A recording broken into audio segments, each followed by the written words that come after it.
Mainit na tinanggap ng supportador troopers ang kanilang bagong pinuno na si Lieutenant Colonel Melody Duuma Jr. kapalit ni Lieutenant Colonel Norleo Adulam. Sa isinagawang change of command ceremony nitong Lunes, Agosto 25, kinilala ni Major General Alvin Almasi ang kapuri-puring pamumuno ng outgoing battalion commander na malaki ang naging ambag sa pangkahalatang tagumpay ng 9th ID. Sa pagkakataong ito ay kinikilala natin at binibigyan pugay yung naging kontribusyon ni Colonel Norleo Adulam sa kanyang pag-lead sa unit ng supportador troopers.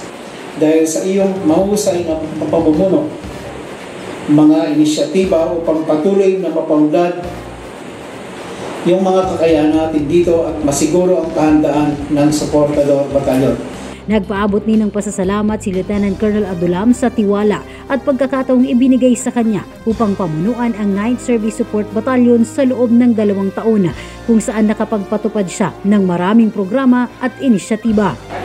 Kaya marapat lamang at buong kababaang loob po akong sumasaludo sa inyo, mga kasuportador, sakripisyo at pagtitiwala na ibinahagi nyo sa aking pananungkulan. Samantala, tiniyak naman ni Lieutenant Colonel Duuma ang pagpapatuloy ng mga nasimula ng kanyang sinundan at tiniyak na buong husay na gagampanan ang mga misyong nakaatang sa kanilang tanggapan. As we move forward together, I ask you for support, cooperation, and dedication. Let us remain reliable, responsive, and mission ready. Let us continue to bring the pride and honor of the Service Support Battalion, the 9th Infantry Division, and the Philippine Army.